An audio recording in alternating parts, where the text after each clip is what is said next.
এই হলো R7 network.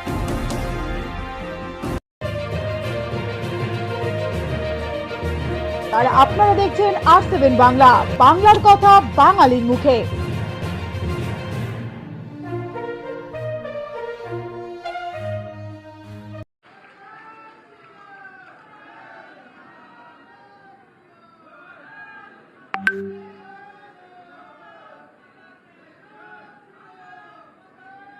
Bharatiya Janata party प्रदेश की सरकार के सफलतापूर्वक 4 वर्ष के कार्यकाल के उपलक्ष्य में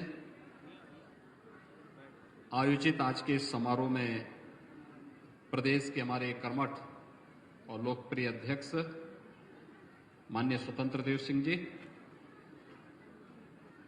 प्रदेश सरकार में मेरे वरिष्ठ सहयोगी उप मुख्यमंत्री द्वय श्री केशव प्रसाद मौर्य जी, डॉक्टर दिनेश शर्मा जी,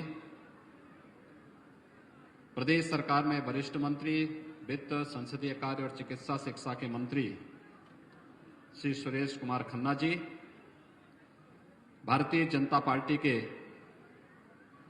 लखनऊ में संगठन के प्रभारी श्री गोविंद नारायण शुक्ल जी, महानगर के अध्यक्ष मुकेश शर्मा जी, जिलाध्यक्ष श्री कृष्ण लोधी जी, महामंत्री श्री अमरपाल मौर्य जी, प्रदेश मंत्री डॉक्टर चंद्रमोहन जी, माननीय सांसद श्री कौशल किशोर जी, महापौर श्रीमती संयुक्ता भाटिया जी, माननीय विधायकगण श्री सुरेश श्रीवास्तव जी, श्री सुरेश तिवारी जी, डॉक्टर नीरज बोरा जी, श्री अविनाश त्रिवेदी जी, श्रीमती जय द्विवेदी, आज के इस कार्यक्रम में उपस्थित प्रदेश के मुख्य सचिव श्री राजेंद्र कुमार तिवारी जी, अपर मुख्य सचिव गृह अवनीश अवस्थी जी, पुलिस महानिदेशक श्री हितेश चंद अवस्थी जी, अपर मुख्य सचिव नवनीत सहगल जी और भारी संख्या में उपस्थित भारतीय जनता पार्टी के सभी कार्यकर्ता और उपस्थित भाइयों बहनों, 4 वर्ष की उपलब्धियों के साथ ही विभिन्न लाभार्थी परक योजनाओं का एक कार्यक्रम प्रदेश के सभी 75 जनपदों में संपन्न हो रहा है। 4 वर्ष की इस यात्रा के लिए आदरणीय प्रधानमंत्री जी के प्रति, देश के माननीय गृह मंत्री जी, राष्ट्रीय अध्यक्ष जी समेत सभी भारतीय जनता पार्टी के केंद्रीय नेतृत्व के प्रति आभार व्यक्त करते हुए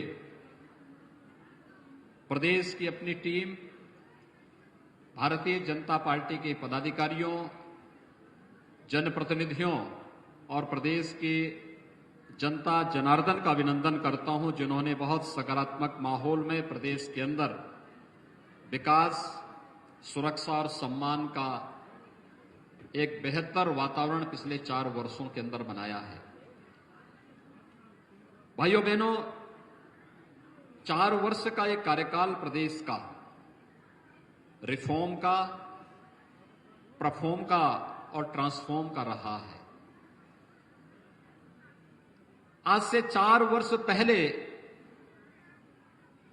उत्तर प्रदेश का कोई नागरिक देश के अंदर या दुनिया के अंदर कहीं जाता था तो लोग उसे शक की निगाह से देखते थे, हीन भावना के साथ देखते थे, क्योंकि उन्हें लगता था ये कैसे प्रदेश में है जहां पर कानून व्यवस्था नाम की कोई चीज नहीं, जहां पर भ्रष्टाचार का बोलबाला है, जहां पर अराजकता है, कोई पर्व और त्योहार शांतिपूर्ण ढंग से नहीं मनाए जा सकते हैं। ये उस प्रदेश के हाल थे जो प्रदेश भारत की धार्मिक और आध्यात्मिक व्यवस्था की आत्मा कहा जाता है। मर्यादा पुरुषोत्तम भगवान श्री राम की जन्मभूमि उत्तर प्रदेश, लीलाधारी भगवान कृष्ण की जन्मभूमि उत्तर प्रदेश, मां गंगा और मां यमुना का संगम स्थल उत्तर प्रदेश, तमाम अन्य आध्यात्मिक और देश को दुनिया के सामने एक नई पहचान के रूप में रखने वाले महापुरुषों की भूमि उत्तर प्रदेश, देश को सर्वाधिक प्रधानमंत्री देने वाला प्रदेश, किस भाव से, किस कदर शक की निगाहों से घिरा हुआ था, ये किसी से छुपा हुआ नहीं था। लेकिन पिछले 4 वर्ष के दौरान आज उत्तर प्रदेश का वासी देश के अंदर और दुनिया के अंदर कहीं भी जाएगा तो बड़े सम्मान के साथ उसको लोग देखते हैं, उसके अंदर एक नया आकर्षण देखते हैं, ढूंढने का प्रयास करते हैं और ये पूछते जरूर होंगे, अच्छा आप उत्तर प्रदेश से आए हैं, प्रदेश के बारे में, प्रदेश सरकार के बारे में, प्रदेश के जनप्रतिनिधियों के बारे में लोगों के मन में एक नई धारणा बनी है कि नहीं, अब ये पुराना उत्तर प्रदेश नहीं, ये प्रदेश अब नए भारत का नया उत्तर प्रदेश है, प्रधानमंत्री मोदी जी के सपनों को साकार करने वाला उत्तर प्रदेश है।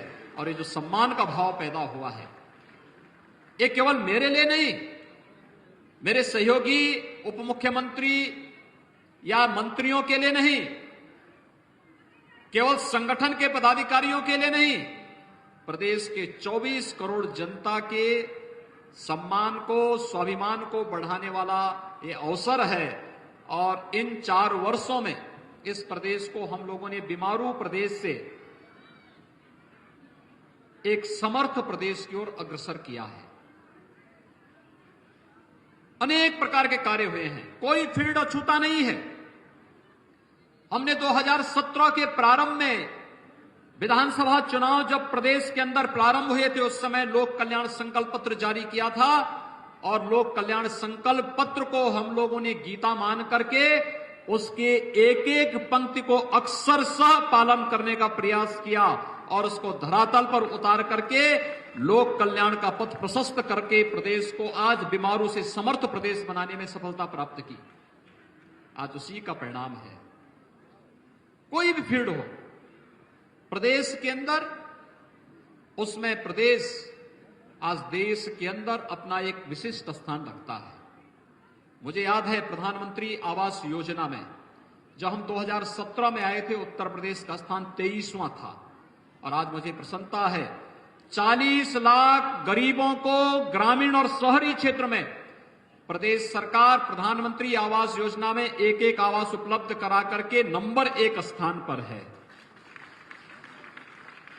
2017 में, मार्च 2017 में जब हम लोग आए थे, स्वच्छ भारत मिशन के अंतर्गत उत्तर प्रदेश के अंदर 2.5 वर्ष में मात्र 43 लाख शौचालय बने थे और उत्तर प्रदेश का स्थान 27वें नंबर पर था। ओडीएफ में 27वें नंबर पर हम थे। और आज मुझे बताते हुए प्रसन्नता है कि हम लोगों ने इस लक्ष्य को मात्र 1.5 वर्ष के अंदर प्राप्त किया। 2 अक्टूबर 2019 से 1 वर्ष पहले हम लोगों ने 2 अक्टूबर 2018 को उत्तर प्रदेश को ओडीएफ घोषित करके 2 करोड़ 61 लाख गरीबों को एक एक शौचालय देने का काम प्रदेश के अंदर किया। भाइयों बहनों, प्रदेश के अंदर बिजली आती नहीं थी, आती थी तो जैसे डॉक्टर दिनेश शर्मा जी ने कहा कि वो एक समाचार बनता था कि आज तो बिजली आ गई, ऐसे लगता था जैसे बहुत बड़ी खुशी हो गई है। और ये तब था जब प्रदेश के अंदर 1,21,000 गांवों तक बिजली नहीं थी, यानी बिजली के खंभे नहीं थे। जब बिजली के खंभे नहीं थे तो वहां पे बिजली देने की आवश्यकता भी नहीं थी, वहां तक बिजली पहुंची ही नहीं थी। और आज मुझे बताते हुए प्रसन्नता है कि 1,21,000 गांवों में नए विद्युतीकरण के कार्य को संपन्न करने के साथ 1 करोड़ 38 लाख गरीबों को निःशुल्क विद्युत कनेक्शन उपलब्ध करवाने के साथ जनपद मुख्यालयों में 24 घंटे, तहसील मुख्यालयों में 20 से 22 घंटे और ग्रामीण क्षेत्र में 16 से 18 घंटे की बिजली प्रदेश सरकार ने उपलब्ध करवाने के साथ ही इस सेक्टर में व्यापक कार्य आगे बढ़ाया। आज आप आते होंगे, उत्तर प्रदेश बिजली से चमकता हुआ दिखाई देता। कहीं से भी आप घुसेंगे, नेपाल से घुसेंगे तो बिहार से घुसेंगे, छत्तीसगढ़ से, झारखंड से, मध्य प्रदेश से, राजस्थान से, हरियाणा से, उत्तराखंड से, कहीं से भी आप उत्तर प्रदेश में घुसेंगे, रात्रि में उत्तर प्रदेश का हर गांव जगमगाता हुआ दिखाई देता है। एक नए उत्तर प्रदेश की नई तस्वीर है, ये बदलता हुआ उत्तर प्रदेश है। सड़कों के क्षेत्र में क्या स्थिति थी? उत्तर प्रदेश की सीमा जहां से प्रारंभ होती थी, गड्ढे प्रारंभ होते थे और गड्ढे प्रारंभ इस कदर गड्ढे थे, लोगों ने सड़क मार्ग से चलना बंद कर दिया था। लोगों को लगता था कि पैदल जाएंगे अच्छा है, सड़क कहीं दुर्घटना का कारण न बन जाए। बहुत सारी जगह तो ये नहीं तय हो पाता था कि ये खेत है, खलियान है या सड़क है, ये तय करने में भी दिक्कत होती थी। मैं देखता था, भारतीय जनता पार्टी का जनप्रतिनिधि उसमें मैं भी था, हम लोगों को बरसात के समय में सड़कों की स्थिति ऐसी होती थी कि उन सड़कों में ही धान की रोपाई करनी होती थी, क्योंकि सड़क नाम की कोई चीज ही नहीं बची हुई थी। और कनेक्टिविटी के लिए जो बेहतर कार्य हुआ, आज आप देखेंगे उत्तर प्रदेश की सड़कें, इंटरस्टेट कनेक्टिविटी हो, जिला मुख्यालय की हो, तहसीलों से जोड़ने वाली हो, ब्लॉक खंडों से, गांवों से जुड़ी हुई सड़कें हो, या एक्सप्रेस वेज के माध्यम से नए इंफ्रास्ट्रक्चर के डेवलपमेंट की जो कार्य पद्धति है, इसने नए उत्तर प्रदेश को एक नई पहचान दी है। रोजगार सृजन की व्यापक कार्य योजनाओं को आगे बढ़ाने का कार्य किया है। और भाइयों बहनों, वायु प्रधानमंत्री जी ने कहा था, उड़ान योजना के अंतर्गत एक गरीब हवाई चप्पल पहनने वाला भी जिस दिन हवाई जहाज की यात्रा करेगा, तब हम देखेंगे भारत वास्तव में नया भारत है। और उत्तर प्रदेश उस सपने को साकार कर रहा है। आज प्रदेश के अंदर 5 इंटरनेशनल एयरपोर्ट बन रहे हैं। जेवर का हमारा ये इंटरनेशनल एयरपोर्ट दुनिया का सबसे बड़े एयरपोर्ट में एक बन रहा है। आने वाली 30 वर्ष में 1 लाख करोड़ रुपए का रेवेन्यू अकेले उत्तर प्रदेश को केवल और केवल जेवर एयरपोर्ट देगा। ये 1 लाख करोड़ रुपए जब उत्तर प्रदेश के विकास में लगेगा तो उत्तर प्रदेश में लाखों नौजवानों के लिए रोजगार का सृजन होगा। लाखों नौजवानों के लिए रोजगार का सृजन होगा। कुशीनगर में इंटरनेशनल एयरपोर्ट बन चुका है, कभी भी उसको हम अंतर्राष्ट्रीय वायु सेवा के साथ जोड़ सकते हैं। अयोध्या में एक इंटरनेशनल एयरपोर्ट के निर्माण की प्रक्रिया युद्ध स्तर पर चल रही है। लखनऊ और वाराणसी नए एयरपोर्ट के रूप में अंतर्राष्ट्रीय वायु सेवा के लिए पूरी सेवाएं यहां पर उपलब्ध करा रही हैं। हम लोग जब आए थे केवल 2 एयरपोर्ट फंक्शनल थे। आज गोरखपुर, प्रयागराज, कानपुर, आगरा, बरेली, हिंडन, ये 6 नए एयरपोर्ट इसके बाद प्रारंभ हुए और 17 पर कार्य चल रहा है। वर्तमान में 17 एयरपोर्ट पर काम चल रहा है, जहां पर कोई सोचता नहीं था। आजमगढ़ जैसे जनपद ने समाजवादी पार्टी को न जाने कितनी बार नेतृत्व दिया, लेकिन आजमगढ़ उनके शासनकाल में आजमगढ़ का हर व्यक्ति शक निगाहों से देश के अंदर देखा जाता। आजमगढ़ का व्यक्ति जब कहीं जाता था, यहां पर जब स्वागत गीत गा रहे थे निरुआ जी, ये लोग जब मुंबई जाते थे तो मुंबई में इन लोगों को कमरा नहीं मिलता था। होटल में जाते थे तो होटल वाला पहले खुश होता था कि कोई ग्राहक आया है, और जैसे ही वो कहता था कि हम आजमगढ़ के हैं तो तत्काल कहता था होटल में जगह नहीं है। आज आजमगढ़ आतंकवाद के लिए नहीं, विकास के लिए जाना जा रहा है। पूर्वांचल एक्सप्रेसवे आजमगढ़ होते हुए जा रही है। आजमगढ़ में हमारा एक राज्य विश्वविद्यालय का निर्माण कार्य प्रारंभ होने जा रहा है और आजमगढ़ विकास की नई ऊंचाइयों को छूता हुआ एक नए एयरपोर्ट के निर्माण के साथ भी युद्ध स्तर पर एयरपोर्ट के निर्माण का कार्य भी उसी आजमगढ़ में हो रहा है। ये विकास चेंज करता है, लोगों के जीवन में परिवर्तन का कारक बनता है।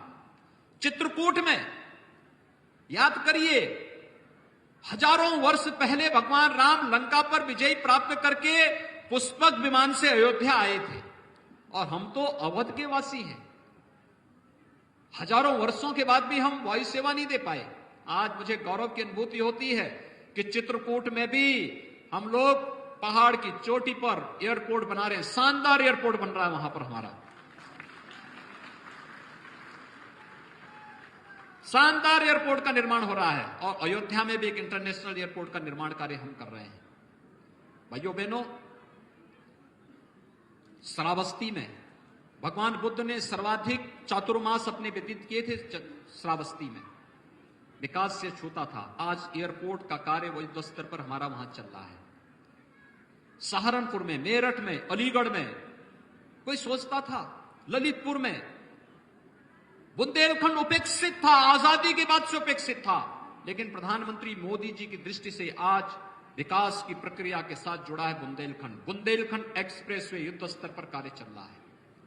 हमारा प्रयास है इस वर्ष के अंत तक पूर्वांचल एक्सप्रेसवे और बुंदेलखंड एक्सप्रेसवे में हम यातायात संचालन के लिए से प्रारंभ करेंगे। ये दोनों बैकबोन बनेगी उत्तर प्रदेश की अर्थव्यवस्था की।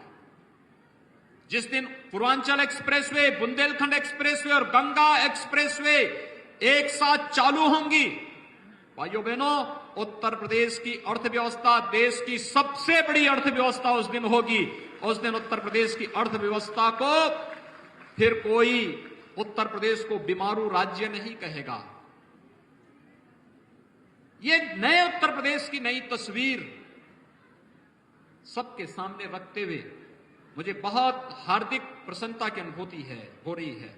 और भाइयों बहनों, ये हम सफल इसलिए हो पाए हैं क्योंकि हमारे सामने आदरणीय प्रधानमंत्री जी का मार्गदर्शन और आप सबका, जनता जनार्दन का आशीर्वाद जो प्रदेश सरकार के साथ था।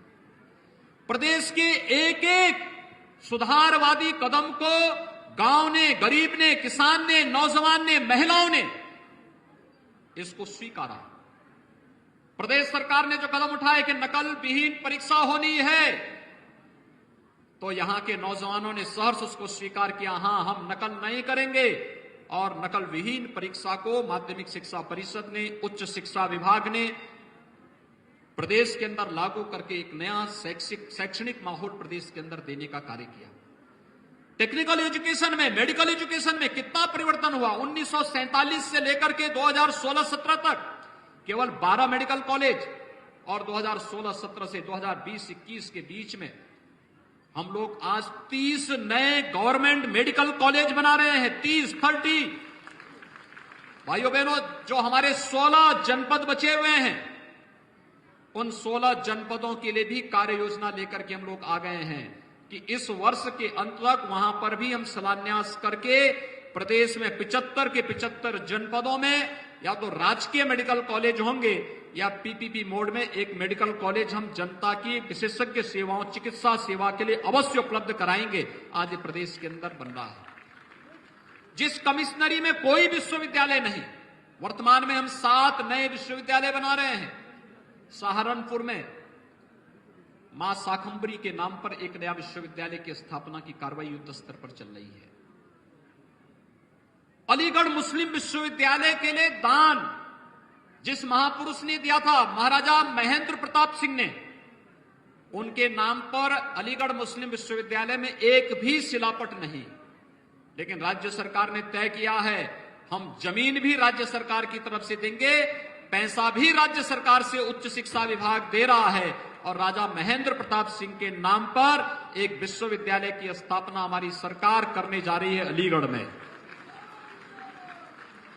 अलीगढ़ में हम लोग आजमगढ़ में एक नए राज्य विश्वविद्यालय की स्थापना करने जा रहे हैं। और भाइयों बहनों, सरदेव अटल जी की ये कर्म भूमि रही है लखनऊ। लखनऊ में हम लोगों ने प्रदेश के जितने भी मेडिकल कॉलेजेज हैं, इन सब के लिए एक विश्वविद्यालय, चिकित्सा विश्वविद्यालय, अटल बिहारी वाजपेयी चिकित्सा विश्वविद्यालय की स्थापना लखनऊ में युद्ध स्तर पर प्रारंभ हो रहा है। प्रदेश के अंदर विधि विश्वविद्यालय प्रयागराज में स्थापना की कार्रवाई युद्ध स्तर पर चल रही है। तो साथ साथ आयुष विश्वविद्यालय गोरखपुर में स्थापित होगा। और एक प्रदेश के अंदर हम लोग अपराध की बढ़ती प्रकृति को ध्यान में रखते हुए, उसको ध्यान में रख करके भी प्रदेश सरकार ने कार्य योजना तैयार की है। लखनऊ के अंदर UP state police and forensic institute की स्थापना करने की कार्रवाई भी प्रदेश के अंदर हम लोग यहां प्रारंभ करने जा रहे हैं। यानी हर एक क्षेत्र में कुछ न कुछ परिवर्तन हुआ है, और ये परिवर्तन प्रदेश को, प्रदेश की प्रति व्यक्ति आय को बढ़ाने में, प्रदेश में निवेश की संभावनाओं को आगे बढ़ाने के लिए, यानी व्यवसाय की सुगमता, ईज ऑफ डूइंग बिजनेस के लिए, उचित माहौल बनाने के लिए, और प्रदेश के अंदर प्रदेश की अर्थव्यवस्था को एक नई ऊंचाइयों तक पहुंचाने के लिए हम लोगों ने बड़ी मुस्तैदी के साथ ईमानदारी पूर्वक प्रयास किया। आज उसके परिणाम हम सबके सामने हैं। ईज ऑफ डूइंग बिजनेस की जब हम बात करते हैं, जब व्यवसाय की सुगमता की बात करते हैं, तो जीवन की सुगमता भी उसमें उतना ही महत्वपूर्ण है। गरीब को आवास, गरीब को शौचालय, गरीब को विद्युत कनेक्शन, गरीब को रसोई गैस का निःशुल्क कनेक्शन, गरीब को रसोई विद्युत के भी निःशुल्क कनेक्शन, प्रधानमंत्री किसान सम्मान की योजना हो, खाद्यान्न उत्पादन की योजना हो, प्रधानमंत्री स्टैंड अप की योजना हो, प्रधानमंत्री स्टार्टअप की योजना हो, मेक इन इंडिया को एक नए रूप में आगे बढ़ाने का हो, और ओडीओपी और आत्मनिर्भर भारत की नींव के रूप में परंपरागत उद्यम को आगे बढ़ाने का कार्य हो, उत्तर प्रदेश ने इन सभी क्षेत्रों में व्यापक परिवर्तन करके दिखाया है। और आज जब प्रदेश सरकार अपने 4 वर्षों की सफलता की इस कहानी को आगे बढ़ा रही है, प्रदेश की कानून व्यवस्था के बारे में मैंने पहले भी कहा, यहां दंगे होते थे, हर दूसरे दिन दंगे होते थे, तीसरे दिन दंगे होते थे, महीनों महीनों कर्फ्यू रहता था। और आज मुझे बताते हुए गौरव की अनुभूति हो रही है, जब सरकार अपना 4 वर्ष का कार्यकाल संपन्न करने जा रही है, प्रदेश के अंदर 4 वर्ष के अंदर एक भी दंगा नहीं हुआ है। अपराध और अपराधियों के प्रति जीरो टॉलरेंस की नीति के तहत जो कार्य प्रारंभ हुआ, आज उसका परिणाम है अपराधी आज या तो जेल के अंदर है या प्रदेश छोड़ करके कहीं मुंह छुपा करके बैठा हुआ है।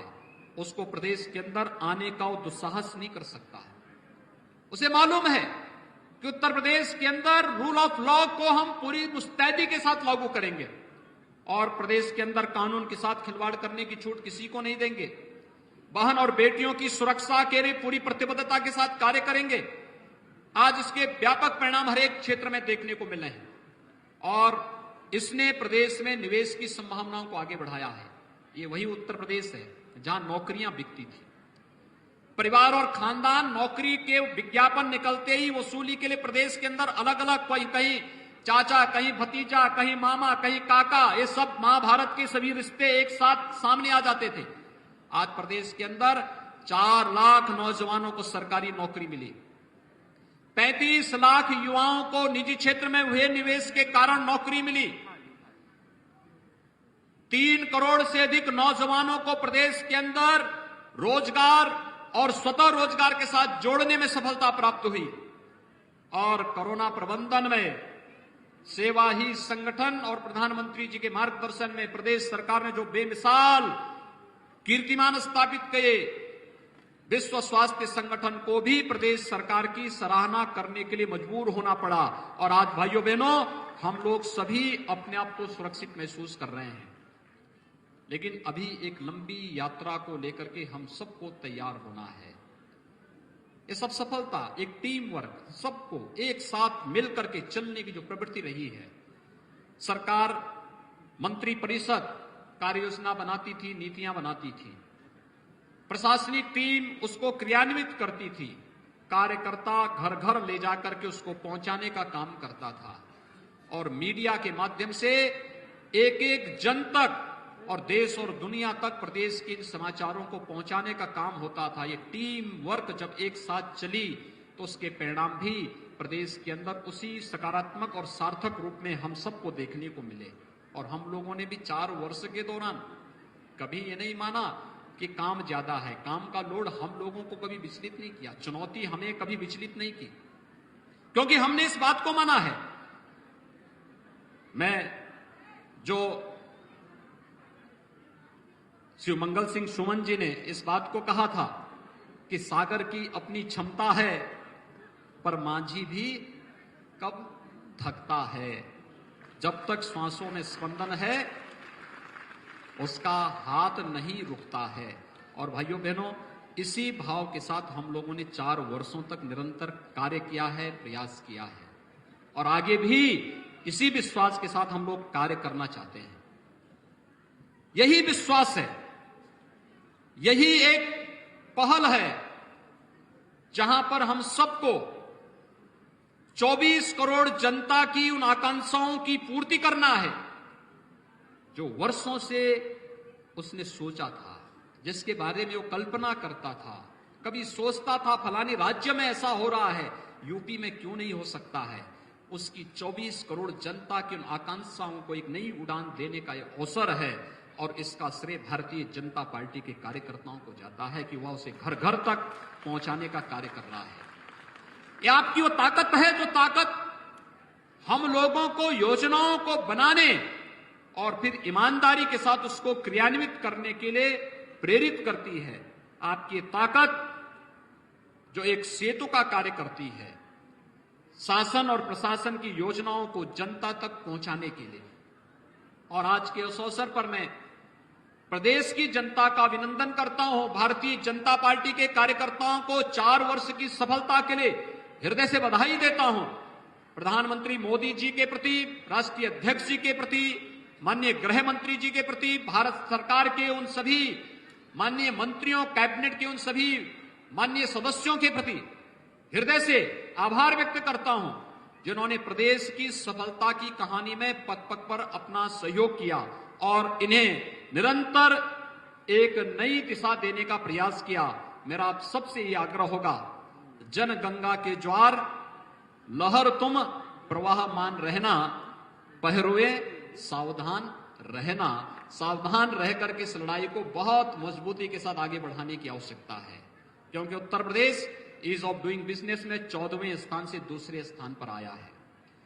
उत्तर प्रदेश छठी अर्थव्यवस्था से आज दूसरी अर्थव्यवस्था बना है। उत्तर प्रदेश की प्रति व्यक्ति आय पहले से दुगनी हुई है, यानी 4 वर्ष में दुगनी हुई है, लेकिन हमें इसे 3 गुने तक पहुंचाना है। ईज ऑफ डूइंग बिजनेस में और अर्थव्यवस्था में नंबर 1 का स्थान उत्तर प्रदेश को प्राप्त करना ही है। और इस लक्ष्य को लेकर के अगर हमें आगे बढ़ना है तो हमें निरंतर सावधान होकर के अपने इस डगर को लक्ष्य पर चलते हुए अपने लक्ष्य को प्राप्त करना है। इस विश्वास के साथ मैं एक बार फिर से प्रदेशवासियों का अभिनंदन करता हूं, आप सबको हृदय से बधाई देता हूं। 4 वर्ष की सफलता आपके लिए एक नई राह और एक नई दिशा तो दिखाएं, लेकिन कहीं भी हमें उन्माद और अहंकार से न भरे, बल्कि हम और सावधानी के साथ और उमंग और उत्साह के साथ अपने लक्ष्यों को प्राप्त करने के दिशा में अग्रसर हों। इस विश्वास के साथ आप सभी को होली की मंगलमय शुभकामनाएं। आप सबके मंगल में, आपके जीवन में होली जैसे उमंग और उत्साह निरंतर आता रहे, इस विश्वास के साथ आप सबके प्रति मेरी शुभकामनाएं। धन्यवाद। जय हिंद। जय जय श्री राम। जय जय श्री राम। बहुत बहुत धन्यवाद माननीय, आपके प्रेरणादायी उद्बोधन के लिए। हमेशा की तरह आप हमें आगे बढ़ने के लिए, सत्कार्य करने के लिए और लोक कल्याण से जुड़ने की प्रेरणा देते हैं। बहुत बहुत धन्यवाद।